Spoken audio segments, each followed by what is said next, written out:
What's up YouTube, DMX here today, here to talk about the endgame content for Kingdom Hearts 3. And what I mean by endgame content is basically after you beat the main story of Kingdom Hearts 3, what's next? Like, what do you do after that? And I have a few ideas that I think could, work as good endgame content to keep us playing, even though Kingdom Hearts 3 is probably going to be like hours, like over 60 hours long. Maybe not 60 hours, but it's going to be a long game to complete. At least I hope so. I hope it's more than 30 hours of gameplay throughout the main story. So when I'm thinking about main game content, I'm thinking like maybe some multiplayer. I don't know if there's gonna be multiplayer in Kingdom Hearts 3. I hope so, like some type of multiplayer, like dealing with like maybe similar to the Mirage Arena, where you're playing with your friends. These certain missions where you're fighting off against waves of enemies or bosses, playing little fun mini games, or you're going around doing co-op missions, playing as certain Keyblade wielders in certain worlds. I think that'd be pretty neat. Let me know what you guys think in the comments about that. And of course, you always gotta have secret bosses in this game. I don't know how many secret bosses are gonna be in Kingdom Hearts 3, but I'm expecting we'll see Sephiroth again. I hope there's like maybe secret bosses in every world that we explore. I mean, maybe that's a bit too much.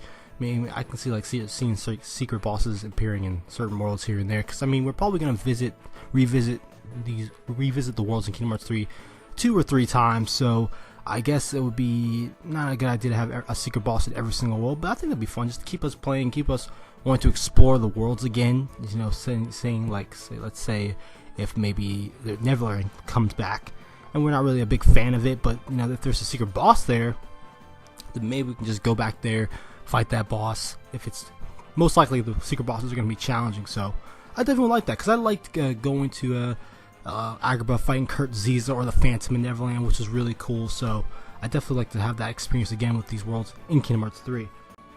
Next up will be Struggle. Now, since Twilight Town's returning in Kingdom Hearts 3, I'm expecting we'll be able to play the Struggle minigame again. Fighting off against maybe new Final Fantasy characters. I think that'd be pretty cool. Or fight against Hainer, Cypher, and Setzer, so I definitely would enjoy that. Maybe make it a little more difficult, seeing that's how powerful Sora is in combat. I mean, they'll probably have to find a way to make it more challenging instead of just like an easy game mode. I mean, it doesn't have to be super challenging, but just a little bit more difficult from what it was in Kingdom Hearts 2, because it's pretty easy to win struggle matches. So I definitely like to see that game mode return.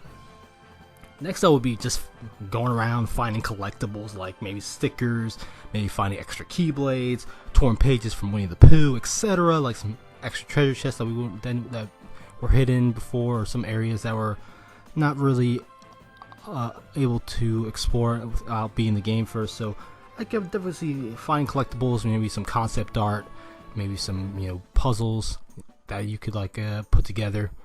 Be cool to have laid out around the game in Kingdom Hearts 3, and some hidden areas too. I definitely like to explore some hidden areas within Kingdom Hearts 3 that we couldn't do before, like the Cavern of Remembrance in Kingdom Hearts 2 Final Mix. That'd be a cool place that'd be like a cool way of exploring more of what we didn't see before in the worlds of Kingdom Hearts 3. Another in-game content I would like to see is playing as multiple characters within the game. Like maybe after you beat the game, you could play as certain Keyblade wielders like Ventus, Terra, Aqua, maybe even Mickey. I think that'd be really cool, adventuring the worlds. I don't think that's actually going to happen though, seeing that their abilities might be limited, but we'll have to wait and see. And next up will be some Gummi ship trials. I know Gummi ships are most definitely going to return in Kingdom Hearts 3, seeing that's like the only way Sora, Donald, and Goofy can travel together. But you never know. I mean, they can maybe mix up, maybe have extra Gummi ship tracks or locations that you can go to beat certain times, and that way you can, like, after you beat a certain time, you can unlock certain equipment for your Gummi ship, or certain maybe get a new Keyblade or some other type of abilities that you can achieve through being trials in a certain amount of time. And last but not least is just have some fun mini games in each world. Like say if there was a Treasure Planet world, you're doing that I don't know what the vehicle's called that Jim Hawkins is riding on, like that skyboard thing. I think maybe they can do some races like that. I think that'd be pretty cool. So let you guys think in the comments section about that. So what in-game content would you like to see in Kingdom Hearts 3? Let me know in the comment section down below. And subscribe more content to me on Kingdom Hearts 3 and other games in general on DMLX. I'll see you in the future.